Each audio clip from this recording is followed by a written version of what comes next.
저는 군 생활을 교도소에서 했습니다. 꽤 오래된 이야기입니다. 정확히 어디인지 이야기하긴 조금 힘들지만 강원도 어딘가에서 군 생활을 하면서 듣고 겪은 이야기들을 해볼까 합니다. 저는 군 생활 전부터 괴담이나 미스테리 이야기들에 관심이 많았습니다. 물론 실제로 보거나 한 적은 따로 없었지만요. 교도관의 일을 한 건 아니고 교도소를 지키는 일을 했습니다. 즉, 교도소 주변 초소 근무를 서는 것이었죠. 영화에서 보면 교도소 벽 쪽에 높은 초소들을 보신 적 있으실 겁니다. 그런 곳에서 근무 서는 일을 했습니다. 교도소라는 곳이 특징이 좀 있습니다. 우선 엄청나게 폐쇄적이라는 것입니다. 생각해 보시면 어느 곳에서도 볼 수 없는 폐쇄적인 곳이고 그곳의 사람들도 살벌한 곳이죠. 하지만 폭력적인 사건이나 폭동 등이 자주 일어나거나 하진 않습니다. 사건 사고가 없진 않지만 그리 많지도 않은 곳이라고 생각합니다. 내무생활 같은 건 사실 중요하지 않으니 따로 이야기하지 않을게요. 그리고 밤 9시가 넘어가기 시작하면 정말 고요한 곳으로 변합니다. 듬성듬성 가로등이 있어 그리 어둡진 않지만 정말 고요하고 바람 소리가 크게 들릴 정도로 고요하게 변하는 곳입니다. 제가 배치받은 지 얼마 되지 않았을 때의 일입니다. 초반에는 혼자 뭔가를 하는 경우가 거의 없이 상병증 배는 선임과 함께 다니며 배우곤 했습니다. 안개가 엄청 많이 낀 날 선임은 저에게 무서운 이야기라며 괴담처럼 전해지는 이야기를 해준 적이 있습니다. 저희가 근무서는 초소는 2, 3층 정도 높이의 철제 계단이 있는 탑입니다. 근데 밖에서 보이는 것과는 다르게 지하로도 연결이 되어 있습니다. 지하층이 있습니다. 제가 군생활을 당시에는 그곳은 대피소 정도의 용도로 사용되었지만 오래전 그곳은 취조실 또는 사형 집행실 등으로 사용되었다고 알려져 있습니다. 생각해 보시면 사형대 위로 초소가 있다. 밤에 아무 소리도 들리지 않고 안개가 낀 날 또는 비가 오는 날 등 근무를 서게 되면 정말 섬뜩한 느낌을 받는 경우가 많이 있습니다. 예전 초소에서 뛰어내린 사람이 있다면서 이야기를 해주었습니다. 교도소 근무를 서고 있는 중에 멀리서 들려오는 철제 계단 밟는 소리가 들려왔다고 했습니다. 초소 근무 시 초소문을 잠그고 근무를 서기 때문에 누구도 들어올 수 없는 구조를 가지고 있습니다. 근데 계단 소리가 들렸고 그 선임은 확인을 하고 싶었으나 당직자도 확인하기 어려운 구조를 가지고 있습니다. 조금씩 가까워지는 소리가 들려왔다고 합니다. 선임은 두려웠지만 어떤 행동도 하지 못하고 있던 상황이었는데 흰색 옷을 입고 허리 아래는 아무것도 없는 긴 머리의 무언가가 자기 쪽을 향해서 기어 올라왔다고 합니다. 그 선임은 순간 당황하고 미칠 듯한 두려움에 창문을 깨고 2, 3층의 높이 초소에서 떨어졌다고 했습니다. 사실 다리가 박살난 사람이 있다는 이야기는 교도관을 통해서도 들은 적이 한 번 있어서 그 말을 신뢰하게 되었고 거기에 더욱 충격적이었던 건 그 사고에 CCTV가 있다고 했습니다. 선임은 CCTV 속에 선명한 물체는 없지만 희미한 얼룩 같은 게 움직이는 게 보였다고 했습니다. 나중에 보여주겠다고 말이죠. 그리고는 교도관도 비슷한 이야기를 해준 적이 있습니다. 교도관은 직접 본 이야기라고 하면서 감시대 외벽 쪽 철망에 흰색 물체가 비집고 들어오려는 장면을 분명 보았다고 했습니다. 나가려는 게 아니라 들어오는 모습을 분명 봤다고 했습니다. 그리고 서치라이트를 비춰서 확인하는 순간 아무것도 보이지 않았다고. 다른 감시대의 군인에게 연락을 해서 확인을 했지만 보이는 건 아무것도 없었다고. 그런 이야기도 들은 적이 있습니다. 시간이 조금 지나 저도 혼자 근무를 서게 되고 저도 어느 정도 익숙해질 때쯤이었습니다. 제가 하는 군 생활은 인원이 부족하여 근무를 혼자 서는 것이 일상이었습니다. 근무는 입구를 모두 잠그고 다른 행동은 모두 통제당합니다. 군인들에게도 말이죠. 다음 당직자가 오거나 한라인 또는 키폰을 통해서 연락하지 않으면 나갈 수 없는 구조를 가지고 있습니다. 소름 끼치게 무섭습니다. 높은 위치, 아무 소리도 없는 적막한 그곳에 홀로 있다라는 것이 참 그 외로움을 잊을 수가 없습니다. 그때는 제가 공공시 당직을 서는 날이었습니다. 저도 익숙해진 군 생활에 두려움보단 익숙함, 편안함이 더 컸던 것 같습니다. 그렇게 당직 준비를 모두 마치고 저는 당직에 들어갔습니다. 인수인계를 받고 나서 교대를 마친 뒤에 저는 무언가를 하기보다는 꾸벅꾸벅 졸게 되었습니다. 사실 절대 있어서는 안 되는 일이죠. 감시탑에서 조금이라도 존다는 것 자체가요. 하지만 당시에는 그랬습니다. 그렇게 제가 조용하게 졸고 있는 상황에서 갑자기 초소 아래쪽에 계단 밟는 소리가 들려왔습니다. 누군가 뛰어오는 듯한 소리. 정말 멀리서 들렸습니다. 그때까지만 하더라도 저는 선임이나 당직자가 순찰 온 곳이라고만 생각을 했습니다. 전 누가 오는 걸 놓쳤구나, 난 죽었다 생각을 했는데 걸음소리가 멈췄습니다. 저는 플래시를 들고 계단 쪽으로 향했습니다.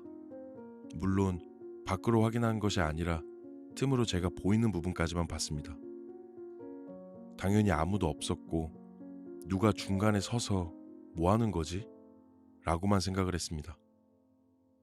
그때까지만 하더라도 두려움이 귀신이 아니라 사람에 관한 두려움이었습니다. 잠결에 잘못 들었다라고 생각하실 수도 있는데 분명 정확하게 들었습니다.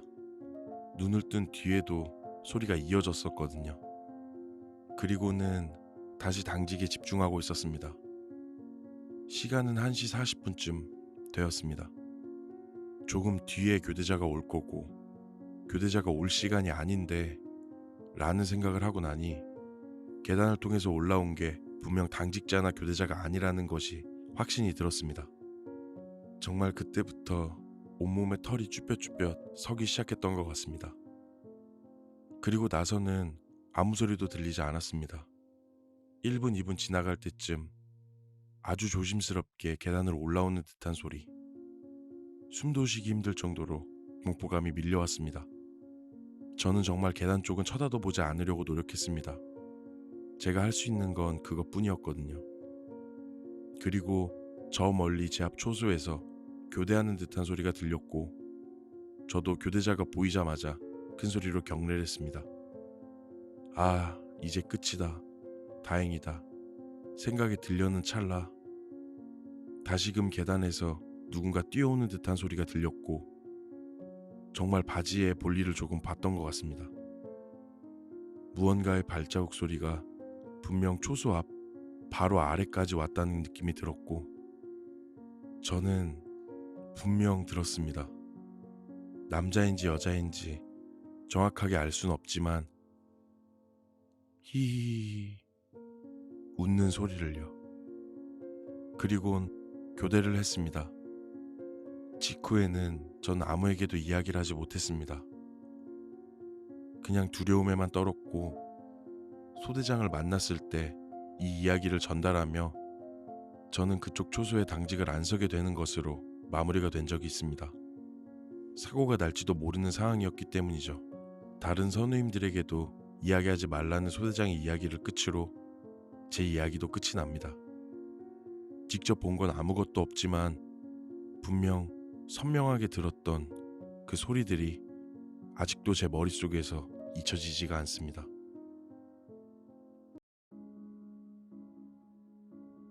참 오래된 일입니다. 그 일을 겪은 건 2014년쯤이었습니다.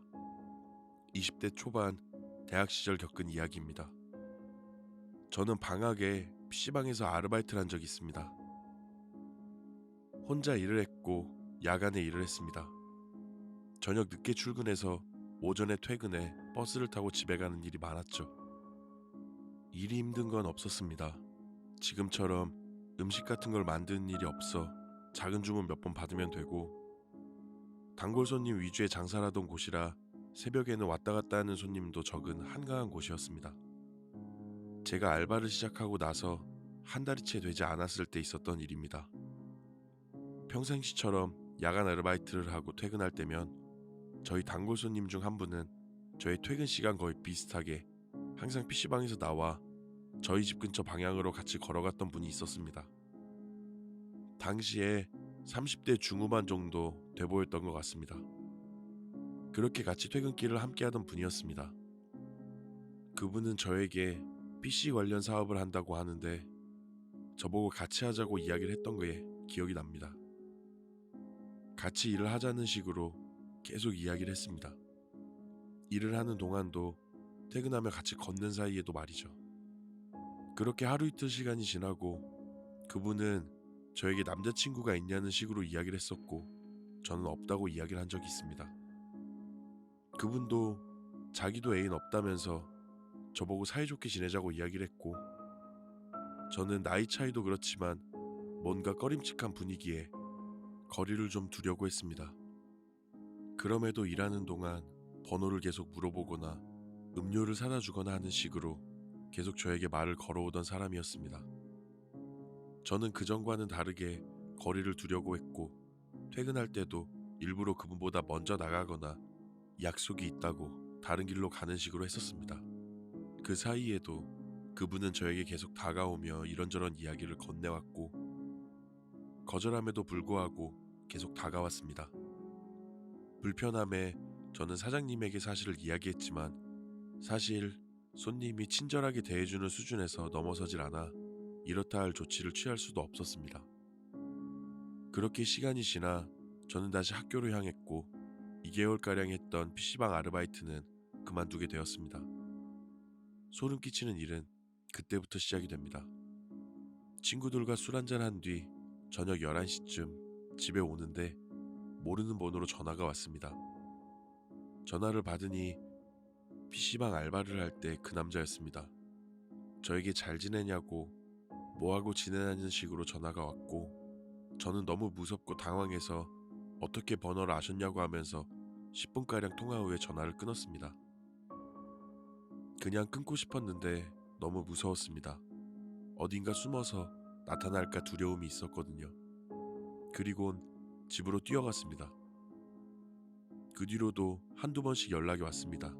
잘 지내냐, 뭐하냐라는 말을 시작으로 오늘은 무슨 옷을 입었냐라는 질문, 밥을 먹었냐라는 질문. 제가 아무리 답을 대충하고 무시하려고 해도 계속 오는 답장과 저희 집 위치를 대략적으로 알고 있는 그 사람이 너무 무서웠습니다. 그러다 술 한잔하고 있을 때 연락이 왔고 저는 술 기운에 전화해서 죄송한데 연락 안 했으면 좋겠다고 이야기를 했습니다.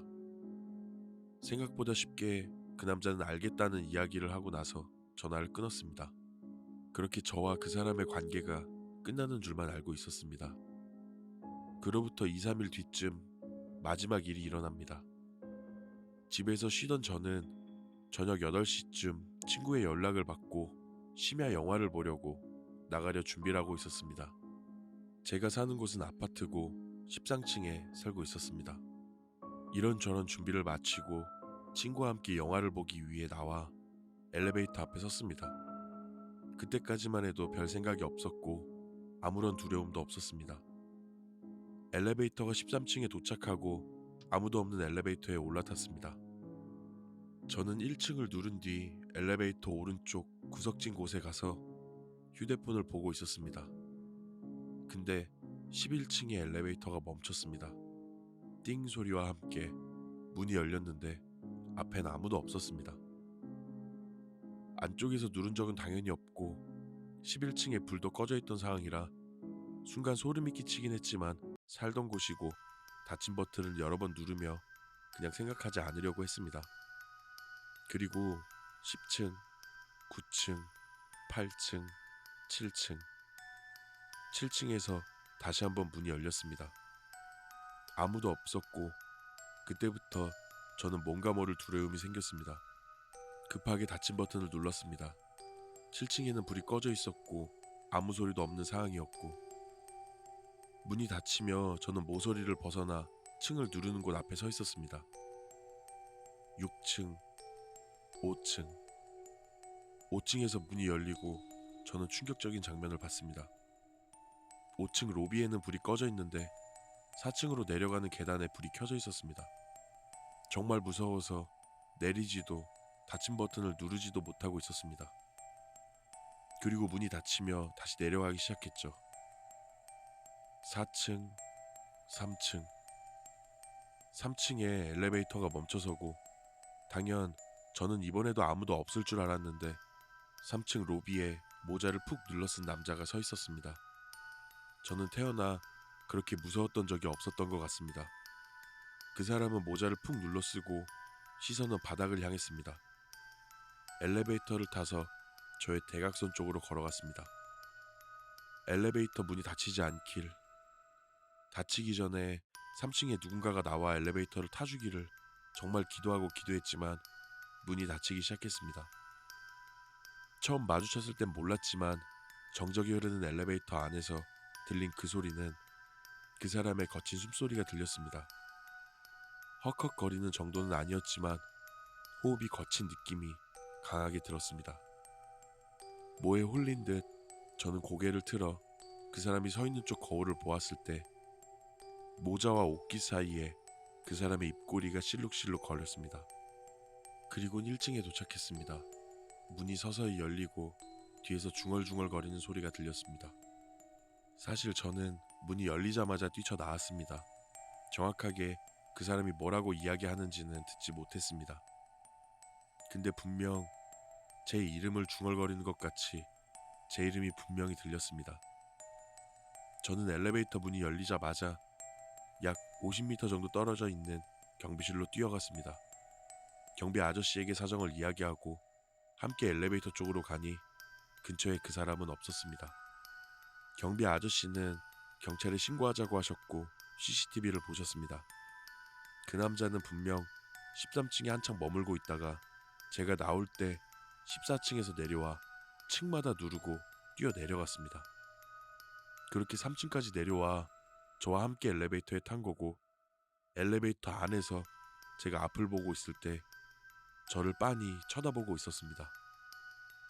저는 친구에게 이야기를 했고 경찰이 왔습니다. 부모님도 내려오셨고 다른 CCTV도 확인을 했습니다. 그 사람은 하루 이틀이 아니라 며칠 동안 제 주변을 서성거렸습니다. PC방에서 자기랑 일하자고 했던 그 사람, 분명 멀쩡해 보이던 사람이었는데 얼마 후 그 사람은 경찰에 잡혔고 관련 전과가 있던 사람이었다고 했습니다. 덕분에 저와 그 변태가 함께 탄 엘리베이터 사진은 저희 아파트 곳곳에 붙어 조심하라는 안내문이 돌기도 했었죠. 만약 그때 제가 조금 늦게 내렸더라면, 내가 모르고 그냥 넘어갔더라면 어떤 결과가 기다리고 있었을까 생각이 들면서 가장 무서운 순간입니다. 제가 군 전역 후 독립한 뒤 홀로 생활하기 시작한 뒤였습니다. 지금으로부터 한 10년 전쯤이었던 것 같습니다. 10년 전 여름, 저는 일자리를 못 구하고 군 생활할 때의 패턴을 유지하려고 아침 저녁으로 제가 사는 성남 인근 지역에 운동장과 산, 탄천 등을 뛰고 걸으며 운동을 한참 하고 있을 때였죠. 제가 사는 집은 빌라 1층이었습니다. 적당한 거실과 작지 않은 방이 있던 1층 집. 창문을 열면 인도로 지나다니는 사람들과 눈이 완벽하게 마주치는 위치의 1층. 제가 살던 동네는 달동네라 사실 1층이라고 해도 1층 높이는 없이 대부분 반지하였는데 제가 사는 그 집은 인도와 딱 붙어 커튼을 치면 사람들과 바로 마주할 정도의 거리였습니다. 월세도 저렴하고 했던 그쪽 동네는 특별한 게 하나 있었습니다. 아시는 분들은 아시겠지만 성남에서도 서울과 붙어있는 곳이지만 분당처럼 고급진 느낌을 갖고 있지는 않은 동네였습니다. 중국인이 굉장히 많았고 밤이면 이런저런 무서운 형님들도 많았던 동네였습니다. 지금은 어떤지 잘 모르겠지만 제가 살 때만 하더라도 저녁 늦게 돌아다니면 조금 위험하다고 느낄 정도였던 것 같습니다. 하지만 20대 건장한 남자였던 저는 그런 게 크게 무섭지 않았습니다.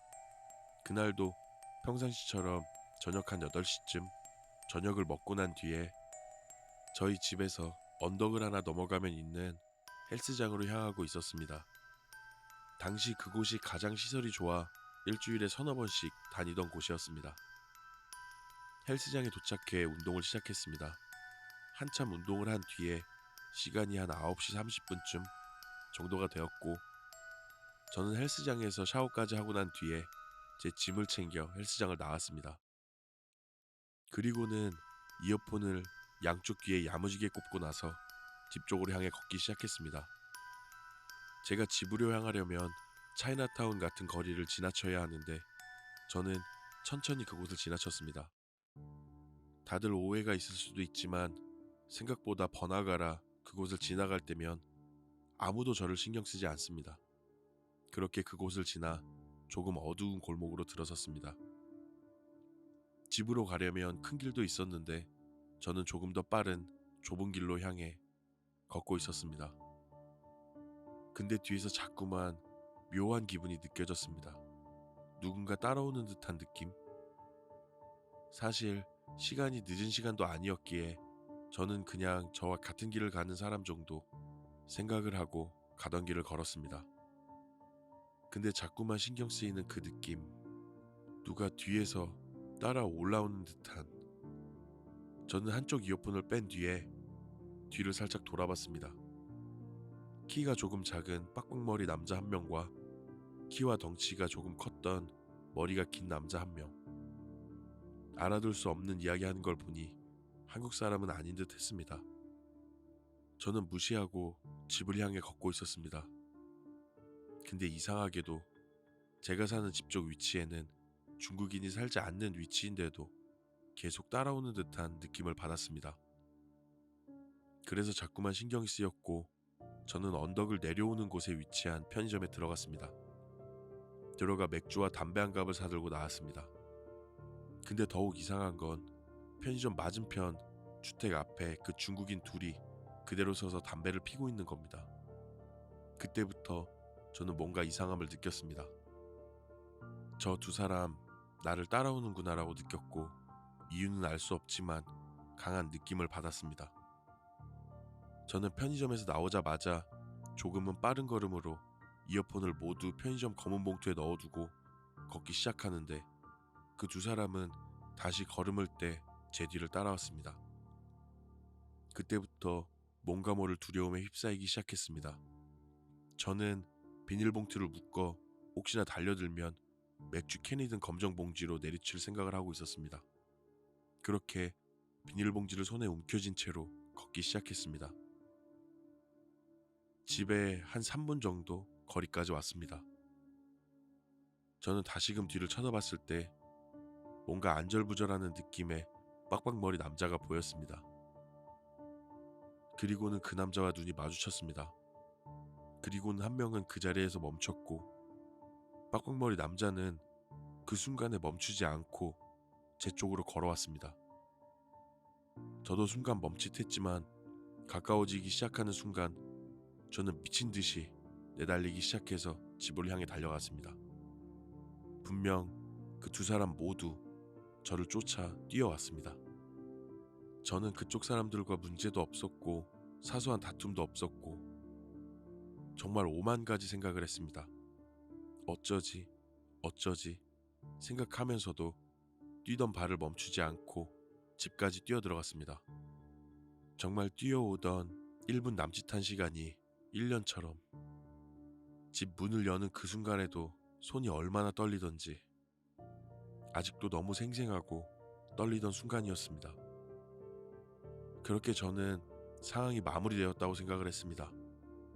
집에 들어오자마자 짐을 대충 거실에 던져놓고 나서 저는 창문을 덮고 있던 커튼을 쳤습니다. 근데 창문 바로 앞에 그 남자 둘이 서 있었습니다. 저는 뒤통수만 보았고 바로 다시 커튼을 친 뒤에 창문을 가렸습니다. 그리고는 불도 켜지 못하고 혼자 정말 덜덜 떨었습니다. 그리고는 경찰에 신고를 했습니다. 두 사람에게 쫓겼고 집 앞에 그 사람들이 서 있다고. 경찰이 왔고 그 두 사람은 사라진 상태였습니다. 상황을 설명했고 저는 그 동네에서 낳고 자란 게 아니었기에 그 동네에 친구도 딱히 없었고 10개월 정도 그 동네에 살면서 누구와도 트러블을 일으킨 적도 없었고 식당이나 점포 등에서 말다툼을 한 적도 없었던 사람입니다. 상황이 잘 마무리되고 나서 저는 집에 들어왔습니다. 놀란 가슴이 진정되진 않았지만 잠에 들었고 그 이후 어두운 골목을 잘 안 다니게 되고 차이나타운 쪽 길도 걷지 않게 되었습니다. 그렇게 시간은 지나고 저는 성남 지역 회사에 면접을 보러 다니고 있을 때였습니다. 면접 대기 중에 우연하게 본 기사에서 성남 주점에서 칼부림 사건이 있었다는 기사가 있었습니다. 30대의 중국인 남성 2명이 여 종업원을 살해한 사건. 저는 그 사건의 CCTV를 보게 되었습니다. 근데 그 두 사람 분명 저를 쫓아왔던 그 사람들이었다는 느낌을 받았습니다. 윗사람인 듯 어물쩡거리는 머리가 긴 남자와 행동하러 그 주점에 뛰어들어가듯 들어가는 짧은 머리의 남자. 진한 모자이크 속에서도 그 사람이라는 것을 알 수 있었습니다. 저는 그 뒤에 친구들과의 안주거리로 그 이야기를 했지만 당시의 놀람과 떨림은 아마 제가 면접에서 떨어진 이유쯤이라고 생각하고 살고 있습니다.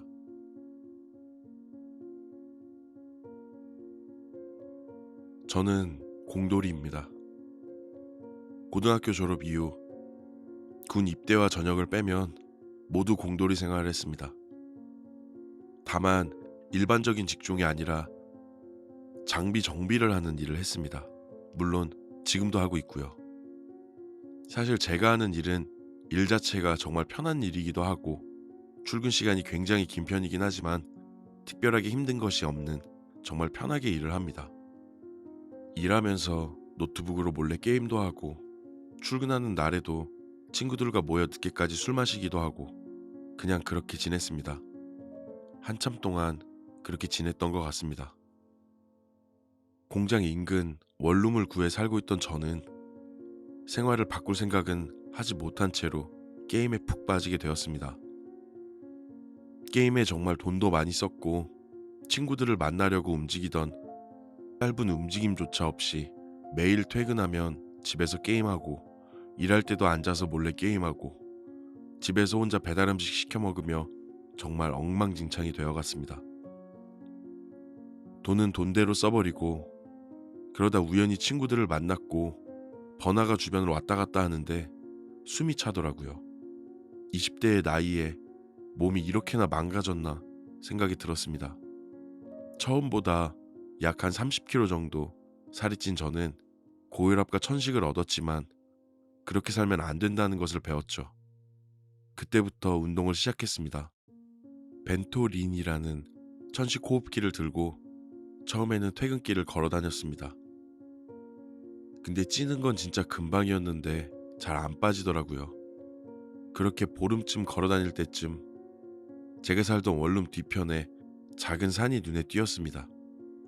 엄청 높은 산도 아니었고 주차장을 뒤로 정상까지 25분에서 30분 정도 걸리는 거리. 집에서 출발하면 왕복 1시간 조금 넘는 정도의 산. 저는 그 산을 오르기로 했습니다. 산이라기보단 공원에 가까웠지만 분명 산이긴 했습니다.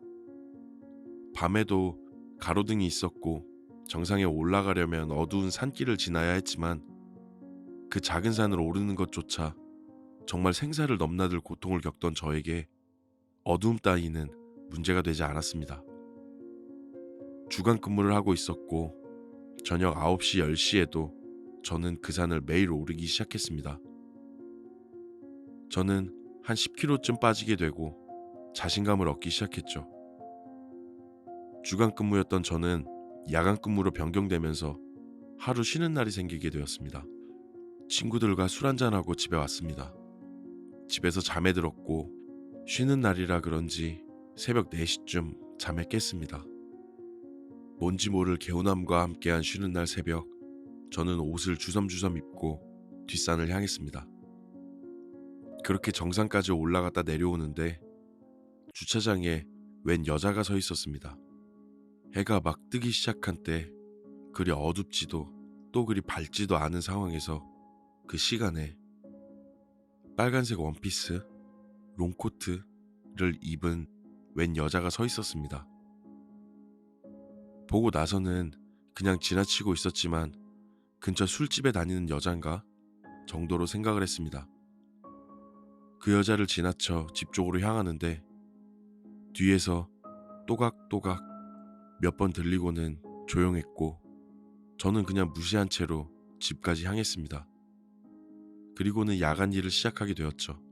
오전에 퇴근해서 한숨 자고 나서 해질녘에 항상 산으로 올라갔다 온 뒤 출근하려는 계획을 잡았습니다. 저는 계획대로 매일 운동을 시작했습니다. 출근 전 운동을 갔다 와 씻고 출근하고 하던 중 한 3일쯤 지났을까? 그날은 비가 오려는지 날이 흐렸습니다. 저는 크게 신경 쓰지 않았고 산을 올라갔습니다. 2개월이 넘도록 다녔던 산이 밤이건 낮이건 흐리건 맑건 별로 겁나지 않았거든요. 제가 다니던 시간에는 사람들도 드문드문 있었기도 했고요. 그렇게 정상까지 오른 뒤 다시금 내려오는데 주차장에 그 빨간 옷의 여자가 똑같은 옷을 입은 채 그 자리에 또 서 있는 겁니다. 묘한 느낌이 있었지만 아무 생각 없이 집에 왔습니다. 그리고는 비가 왔고 며칠 운동을 못했죠. 비가 멈추고 저는 다시 운동하러 산을 올랐습니다. 초겨울 시즌이 들어오고 해가 빨리 저무는 거에 느껴질 정도였습니다. 그날 정상에 도착한 뒤 내려올 땐 해가 거의 저물고 있었습니다. 어둑어둑해진 상황이었죠. 주차장 쪽으로 나오며 저는 혹여나 그 빨간 여자가 있나 찾아봤지만 보이지 않았습니다. 그리고 주차장을 지나려는데 주차장 한편 숲을 속에서 그 여자가 걸어 나오는 겁니다. 길도 없는 그곳에서 똑같은 옷을 입은 여자가 천천히 걸어 나왔습니다. 저는 진짜 미친 여자다 생각을 했고 무서워서 집까지 달려갔습니다. 아무리 생각해도 이상했습니다. 이상하게 왜 내가 왔다 갔다 할 때 맞춰서 거기 있지? 술집에서 일하는 사람이라고 해도 시간이 좀 애매한데 저런 복장으로 저기서 뭐 하는 사람이지 생각했지만 사실 그 여자가 저에게 달려든다고 해도 180cm에 100kg가 넘는 제가 저 여자 하나 제압하지 못할까 생각하면서 그냥 피식 웃음이 나왔습니다. 그 다음 날에는 저는 조금 일찍 산에 올랐습니다. 내려올 때쯤 해 질녘 온통 세상이 주홍빛으로 물들었습니다. 터벅터벅 내려와 주차장 입구에 도착하니 그 빨간 옷의 여자가 그 자리에 서 있었습니다. 주차장 한편 똑같은 옷을 입고 이번에 조금 달랐던 건 저를 쳐다보고 있었습니다. 거리가 조금 있었지만 분명 고개를 들어 저를 쳐다보고 있었습니다. 제가 그 여자와 가까워지면서 쳐다보지 않으려 했지만 저도 모르게 쳐다보게 되었습니다. 붉은 옷의 여자, 저를 뚫어져라 쳐다보던 눈빛, 창 이쁘장한 외모에 옷과 색이 비슷한 붉은색의 입술, 눈이 마주치자 그 여자 입꼬리가 슬쩍 올라갔습니다. 일반 이성이 저에게 호감이 있는 그런 느낌이 아니라 그냥 미친 여자 같은 정말 소름 끼치는 느낌을 잔뜩 받았습니다. 그리고는 그 여자 또각또각 구두 소리를 내며 저에게 다가오기 시작했습니다. 저는 무시하고 앞만 보고 걷기 시작했습니다. 그렇게 걷기 시작하는데 계속 따라왔습니다. 제가 뛰기 시작하니 함께 뛰는 듯한 소리가 뒤에서 들렸고 저는 두려움에 뒤돌아보지도 못한 채로 앞으로 뛰어가니 소리가 점점 작아지며 결국 들리지 않았습니다. 그대로 집에 가 씻고 출근했습니다. 정말 무서웠습니다. 뭐가 무서울까 했었지만 막상 온몸에 털이 쭈뼛쭈뼛 서는 기분이었습니다. 출근을 했고 저는 그 여자가 단단히 미친 사람 정도로만 생각을 했는데 아무리 생각해도 사람이 아닐지도 모른다는 느낌을 자꾸만 받았습니다. 그 뒤에 저는 산을 안 갔습니다. 집 주변 헬스장을 등록했고 산 대신 헬스장을 다니기 시작했죠. 훨씬 쾌적한 환경, 운동 끝나고 바로 씻고 갈 수 있는 최적의 장소라고만 생각을 했습니다. 항상 출근 전 운동을 하고 출근을 했고 헬스장을 한 10일 정도 다녔을 때 평상시 같이 출근하기 전 헬스장으로 향했습니다. 헬스장은 4층 건물의 4층에 위치해 있었습니다.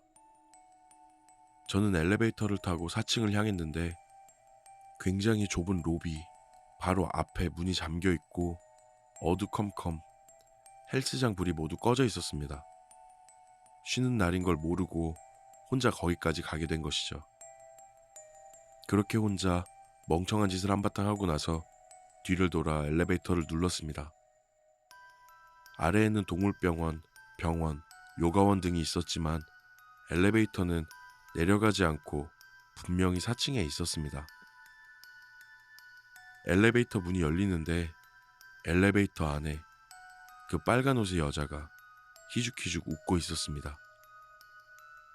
저는 다리에 힘이 풀려 주저앉아 버렸고 뒤를 돌아 비상계단으로 정말 넘어지듯 미끄러지듯 뛰어 내려갔습니다. 다행히도 따라오는 소리 같은 건 들리지 않았고 저는 출근했죠. 출근해서 머릿속이 정말 복잡했습니다. 여기도 저기도 다 마주치다니 라고 생각했습니다. 부모님에게 전화해 사실을 말했습니다. 저는 해결책이 필요했고 어린 저에겐 답을 찾을 용기도 방법도 알지 못했습니다. 부모님은 정말 놀라셨습니다. 당장 하루 쉬고 절에 가보자라고 이야기를 하셨지만 바로 쉴 수 있는 상황이 아니었기에 그 주 주말 주야가 바뀌는 날까지 기다려야만 했습니다. 다행히 쉬는 날이 올 때까지 다른 사건은 없었고 쉬는 날 부모님은 제가 사는 원룸까지 오셔서 함께 차를 타고 절, 법당 같은 곳을 가게 되었습니다.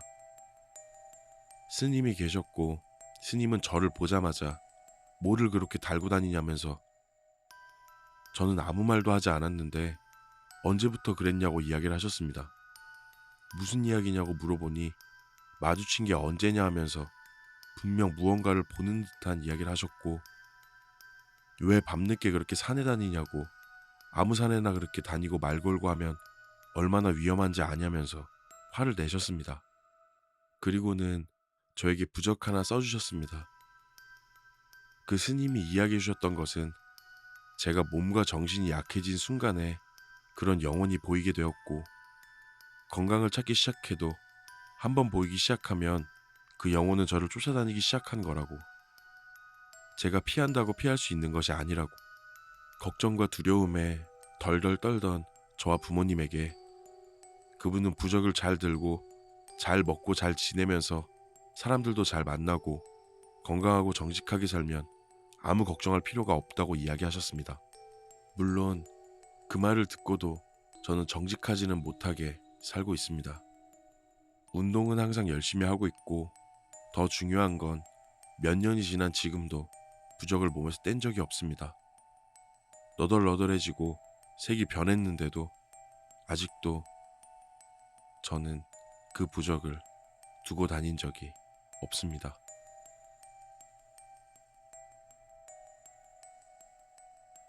때는 제가 중학교 진학했을 때쯤 되었던 것 같습니다.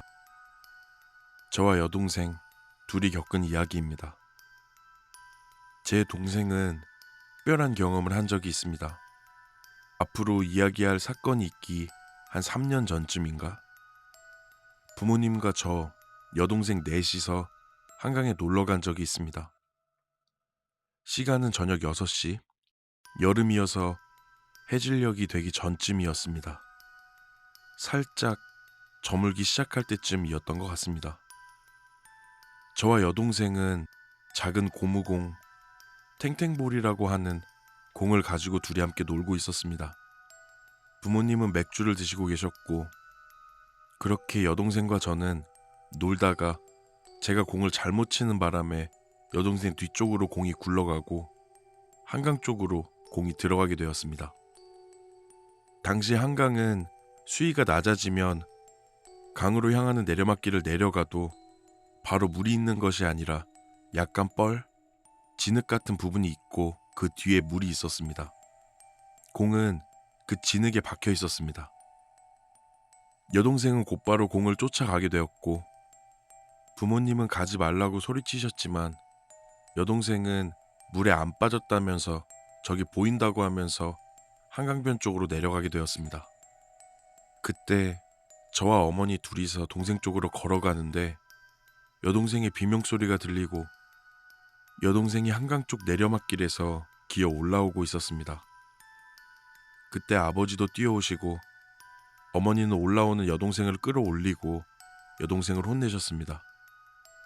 근데 그때 여동생은 저기 사람이 기어다닌다고 이야기하면서 엉엉 울었습니다. 저와 아버지는 기어다니는 사람을 찾아보았지만 사람은커녕 흔적조차도 보이지가 않았습니다. 결국 아버지가 내려가셔서 공을 가지고 올라오시면서 일은 마무리가 되었습니다. 그 뒤 여동생에게 들은 이야기는 노랑, 빨강, 흰색이 섞인 옷을 입은 여자가 그 뻘 위를 지네처럼 스르륵 하고 기어다니고 있었고 자기가 내려가니 자기를 쳐다보고 쓱 하곤 기어왔다고 했습니다. 여동생은 그 뒤 한참 동안 한강에 얼씬도 안 하게 되었죠. 저는 당시 그 공포감을 이해하지 못하고 여동생에게 물귀신을 본 거다 하면서 한참 놀렸던 게 기억이 납니다. 그 뒤 저는 중학교에 진학하게 되고 여름방학이 되었을 때 가족끼리 계곡에 놀러 간 적이 있습니다. 정신없이 준비하고 1박 2일 여행으로 서울 근교에 있는 한 계곡에 도착하게 되었습니다. 그때 계곡에서 놀면서도 저는 여동생에게 엉금엉금 기어가며 한강에서 본 귀신이라고 놀리곤 했습니다. 트라우마로 자리 잡을 수 있다는 생각 같은 건 사치였던 시절이었습니다. 계곡에서 놀고 펜션에서 맛있는 것도 먹으면서 1박 2일의 여행은 마무리가 되었습니다. 그리고 저희는 모두 집을 향해 오고 있었죠. 저와 동생은 한참 놀고 난 뒤라 잠에 들어 있었던 것 같습니다. 사실 오래전 일이라 정확하게 모두 기억나진 않습니다. 그리고는 집 근처에 도착했을 때 저와 여동생은 잠에 깼습니다. 집 주차장에 주차를 마치고 난 뒤에 짐을 빼며 어머니는 저와 여동생에게 가서 엘리베이터를 잡아두라고 했습니다. 저는 말을 듣고 뛰어가 엘리베이터로 향했습니다. 엘리베이터는 1층에 있었고 주차장은 지하 1층이었습니다. 그렇게 올라가는 버튼을 누르고 난 뒤에 서서 기다리고 있었습니다. 엘리베이터가 지하 1층에 도착해 문이 열리는데 엘리베이터 안에 여동생 친구쯤 돼 보이는 여자아이가 서 있었습니다. 어디서 누구랑 싸움질을 했는지 옷은 엉망진창이었지만 원피스 같은 옷을 입고 있었고 얼굴이 참 이쁘게 생긴 아이였던 것 같습니다. 분명 이 아파트에 사는 여동생 친구는 내가 잘 아는데 저렇게 생긴 애가 있었나? 생각이 들기도 했지만 별 생각 안 했습니다. 그 여자아이는 문 앞에 서 있다가 저에게 타라는 것처럼 손을 쓱 들면서 저에게 손짓을 했습니다. 얼른 타라는 신용이라도 하듯 손을 천천히 움직이고 있었습니다. 그때 지하 주차장 쪽 자동문을 잡고 있던 여동생이 제 쪽으로 걸어오면서 엘리베이터 안쪽을 봤고 여동생이 우리 엄마 아빠랑 같이 가야 된다고 먼저 올라가라고 이야기를 했습니다. 그때 문이 완전히 닫히기 전까지 저와 여동생을 빤히 쳐다보던 그 여자아이. 여동생은 문이 닫히고 나서 저에게 한강에서 기어다니던 그 사람이랑 비슷한 옷을 입었다고 했습니다. 근데 이상한 건 문이 닫히고 나서도 엘리베이터가 지하 1층에 멈춰져 있는 겁니다. 여동생은 부모님이 짐을 들고 오시는 걸 보고는 자동문을 열기 위해 주차장 쪽으로 향했고 저는 별 생각 없이 서 있었습니다. 지하 1층에 계속 있는 엘리베이터에도 그 여자애가 나를 기다리는 건가? 생각을 했고, 아니면 쟤도 누굴 기다리나 정도 생각하는 수준이었습니다. 부모님이 오시고 여동생이 엘리베이터에 올라가는 버튼을 눌렀을 때 엘리베이터 안에는 아무도 없었습니다. 분명 지하 1층에서 움직인 적이 없는 걸 봤는데 그 여자애는 어디로 간 거지? 저는 바로 아무한테도 이야기하지 못했습니다. 그리고 엘리베이터를 타는데 정말 코를 찌르는 듯한 악취가 났습니다. 부모님도 맡으셨고 그 여자아이는 저와 여동생이 분명 같이 봤습니다. 물론 여동생이 실내림을 받거나 하는 일은 없었습니다.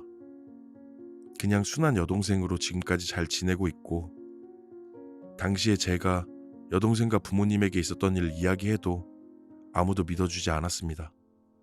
저는 그 뒤에 엘리베이터를 혼자 잘 못하게 될 정도로 트라우마가 남았습니다. 물론 그 일을 겪고 난 뒤에는 여동생을 놀리지도 못했지요.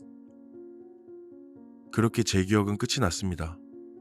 분명 함께 보았고 선명한 기억인데 어떻게 이런 일이 있을 수가 있을까 생각이 아직도 듭니다. 1. 정영돈. 정영돈은 2006년 지방행사를 마친 뒤 동료들의 술자리 제의를 뿌리치고 한 호텔 11층 숙소에 와서 잠을 청했습니다. 그리고 얼마 지나지 않아 쉴 새 없이 복도에서 울려 퍼지는 발소리에 잠이 들지 못해 객실 문을 열어 누군지 확인해 보려 했지만 객실 밖엔 아무도 없었습니다. 그리고는 조용해져 다시 잠을 청하였지만 또 얼마 지나지 않아 바로 옆방에서 물소리가 심하게 들려왔고 결국 잠을 설쳤다고 합니다. 아침이 되어 정영돈은 호텔 직원에게 항의를 했다고 합니다. 그러자 호텔 직원은 어제 11층엔 정영돈 씨만 투숙을 하셨습니다. 라는 대답을 뒤로 그 호텔은 과거에 대형 화재 참사가 있었던 여관을 허물고 지은 건물이라고 했답니다. 정영돈은 그날 이후 지방 행사를 다닐 때면 혼자 잔 적이 없다고 합니다. 장나라가 2003년 여름 지방 행사를 위해 심야의 매니저와 함께 국도를 지날 때 겪은 일입니다. 당시 장나라의 매니저 심상민 씨가 졸음을 쫓으며 운전을 하던 중에 장나라가 타고 있는 자동차 본닛에 처참한 모습으로 매달린 남성을 보게 되었다고 합니다. 당사자인 매니저는 당시에 매우 놀랐지만 잠들어 있는 장나라를 위해 아무 소리도 내지 못한 채 입을 꾹 다물고 있었다고 합니다. 그런데 뒷좌석에 있는 장나라가 "오빠도 보여?" 라는 목소리에 길가에 차를 세우게 되었답니다. 그 후 그 남자와 눈이 마주치자 원망스러운 눈빛을 하며 조용히 사라지고는 보이지 않았다고 합니다. 하하, 한참 인기를 얻고 있던 MBC 무한도전 촬영을 마치고 집에 가던 하하와 매니저는 차를 타기 전 누가 운전을 할지 고민을 하고 있었다고 했습니다. 그날따라 하하의 매니저는 몸이 몹시 피곤한 상태였고 결국 하하가 대신 운전대를 잡고 운전을 하게 되고 그러면서 매니저는 옆자리에서 잠을 자고 있었다고 합니다. 하하가 운전을 하던 중에 모르는 길이 나와서 정면을 바라본 채로 매니저에게 길을 물어보았다고 합니다. "형, 여기서 어디로 가야 돼?" 그러자 매니저는 왼쪽 오른쪽 하면서 자세히 길을 알려주었다고 합니다.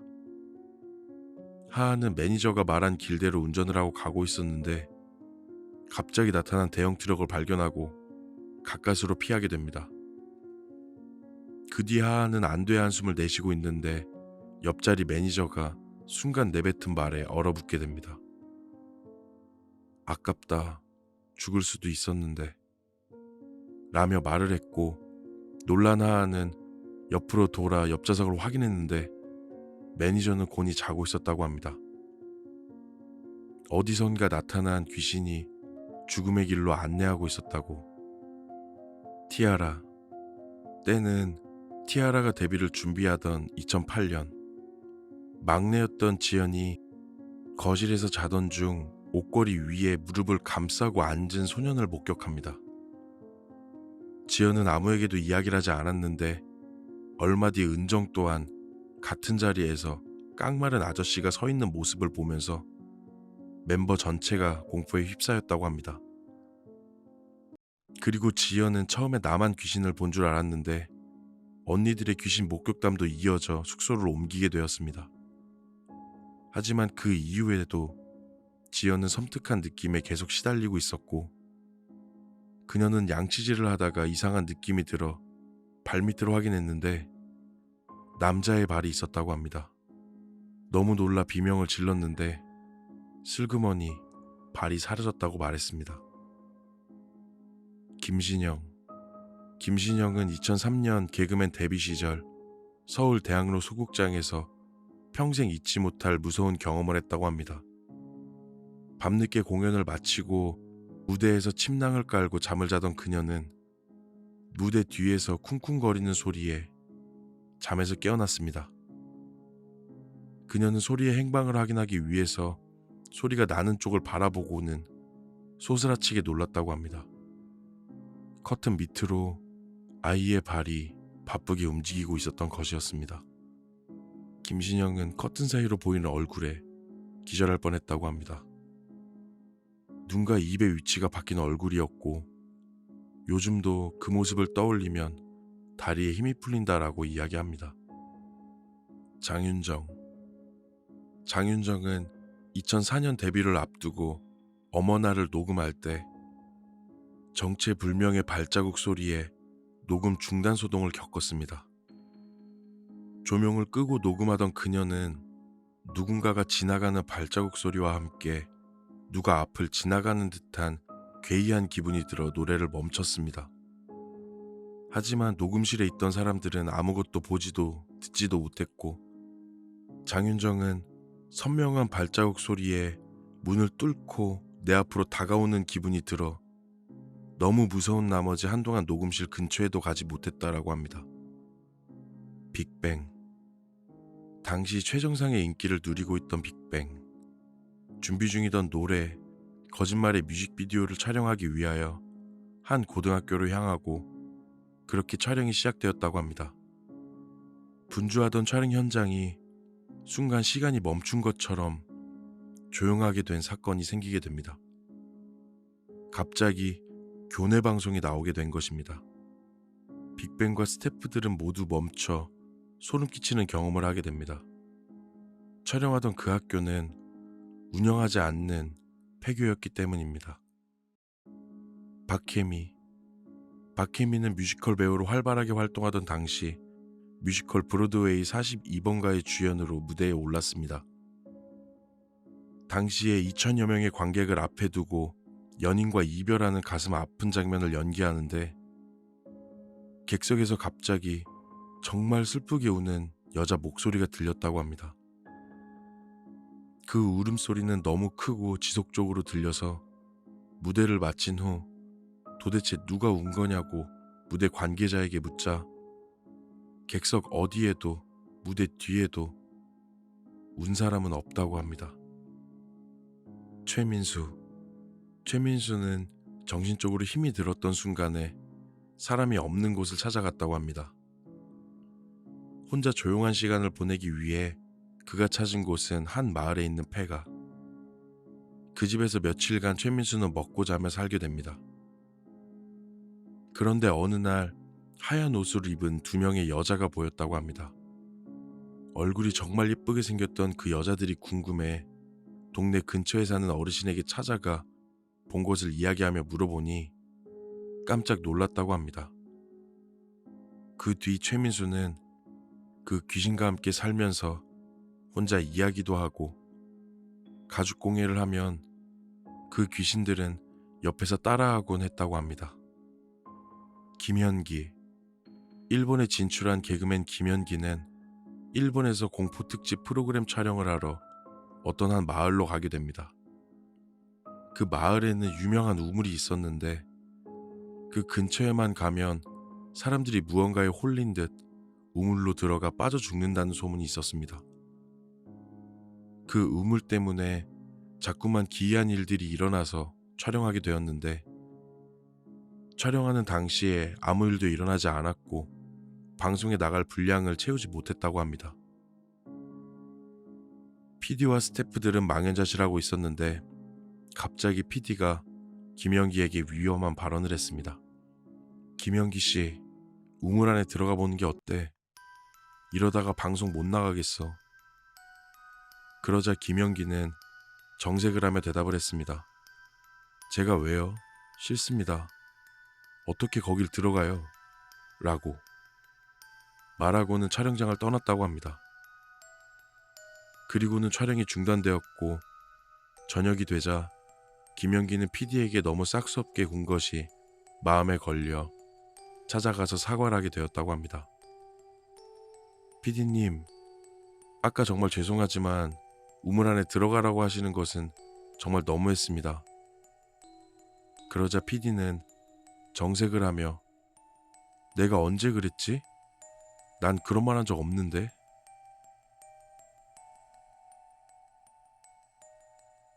저는 중학교 시절부터 10년 넘게 다니던 낚시를 그만뒀습니다.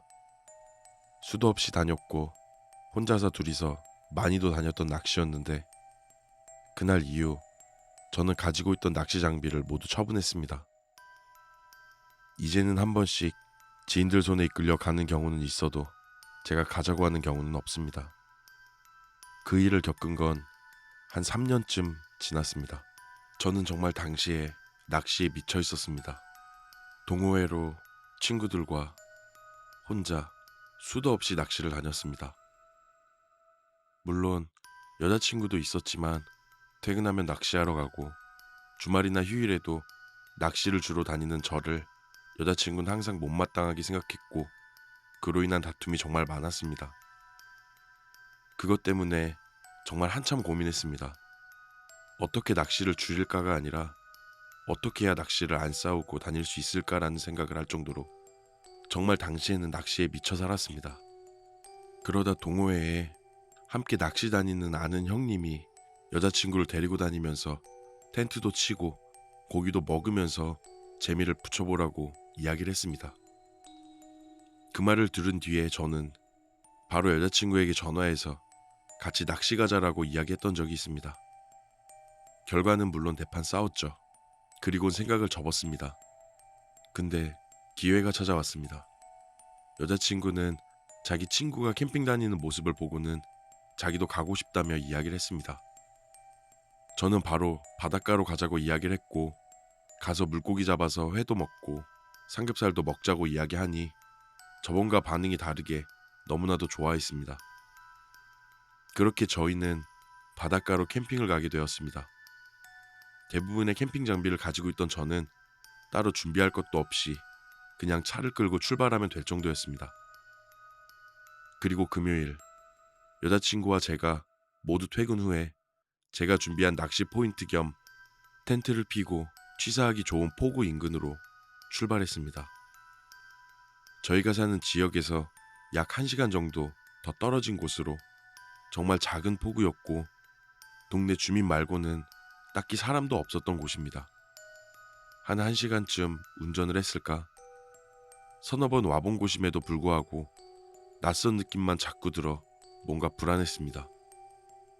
익숙했던 길이라 내비를 찍지 않은 상태로 출발을 했고 사실 그 지역의 정확한 이름도 알지 못했기에 감으로 찾아야 했던 곳이죠. 결국 헤매다 내비로 비슷한 포구를 찾고 도착했습니다. 1시간 10분 정도면 도착할 거리를 2시간이 걸려 도착했습니다. 하지만 조용하고 깔끔한 포구의 모습, 갯바위에 파도가 부딪히는 소리만 가득했던 그곳에 저희는 차박용 텐트를 폈습니다. 한편에서 고기도 구워 먹고 나서는 낚싯대를 조용히 꺼내 낚시 준비를 했습니다. 여자친구도 그 순간만큼은 기분이 좋았는지 자기도 해보고 싶다며 신나 있었습니다. 대충 먹던 것과 텐트 자리를 정리한 뒤에 여자친구의 낚싯대를 준비하고 던지는 방법을 가르쳐주며 낚시를 시작했죠. 그렇게 1시간 정도 지났을까? 입질 한 번 없던 상황에 여자친구는 지루함을 감추지 못했습니다. 그만하자고 이야기를 하길래 저는 더 했다가는 싸움이 날 것 같아 맥주 한잔하면서 조금 쉬자고 이야기한 뒤에 주변에 보이는 편의점에 다녀오겠다고 이야기를 했습니다. 그 포구는 그리 밝은 곳도 아니라 여자친구는 무섭다고 이야기를 했지만 같이 가기는 또 싫다고 하는 바람에 낚싯대는 내팽개치고 한편에 앉아 휴대폰을 보고 있었고 저는 편의점으로 출발했습니다. 그렇게 맥주 4캔과 간단한 안주거리를 사서 포구 쪽으로 걸어오고 있었습니다. 근데 웬 중년의 남자와 초등학생처럼 보이는 작은 아이가 여자친구와 함께 있었습니다. 제가 다가가니 여자친구가 그 남자가 여기서는 물고기가 잘 안 나온다면서 잘 잡히는 곳이 있다고 자기가 가르쳐 주겠다고 전했습니다. 뭔가 이상했습니다. 그 어린아이를 데리고 굳이 지금 낚시가 잘 되고 안 되는 데를 왜 가르쳐 주려고 하는 건지 했지만 모두 친절했던 그 작은 마을이라 그 사람도 그런 의미였을 거라고 생각을 했습니다. 그렇게 저와 여자친구는 그 두 사람의 뒤를 따라갔습니다. 그 두 사람은 포구 왼쪽 좁은 숲길 쪽으로 손을 가리키며 저희를 안내했습니다. 좁은 숲길을 지나 한 10m쯤 걸었을까? 둘레길 비슷한 길이 나왔고 여자친구는 저에게 여기서는 낚시 못한다고 돌아가자고 이야기를 했습니다. 사실 저는 낚시 포인트라도 보고 싶어 어딘지만 보자고 이야기를 했고 좁은 둘레길, 가로등 밑을 지날 때 바닥을 보며 걷던 저는 우연히 어린 아이의 발을 봤습니다. 근데 아이의 신발이 거꾸로 신고 있는 모습을 봤습니다. 좌우가 아니라 앞뒤가 말이죠. 제 시선을 여자친구가 봤는지 제 손을 잡아당겼고 저는 순간 뭐야 라고 소리를 쳤습니다. 그 두 사람은 순간 저를 쳐다봤습니다. 어린 아이와 중년 남자 모두 창백한 얼굴에 눈동자에 흰자가 없었습니다. 순간 소리치며 저와 여자친구는 숲길을 헤치고 나왔습니다. 저는 여자친구를 차 안에 밀어넣고 텐트를 정말 뜯어내듯 차 안에 집어넣고 시동을 걸어 출발하기 전 룸미러를 봤는데 구겨진 텐트 사이로 살짝 보이는 그 두 사람. 저희와 처음 만난 그 자리에 저희를 쳐다보고 있었습니다. 정말 무서워서 기어를 바꾼 뒤 엑셀을 꾹 밟았습니다. 순간 차가 움직이고 여자친구가 오빠라고 소리치길래 급브레이크를 밟았습니다.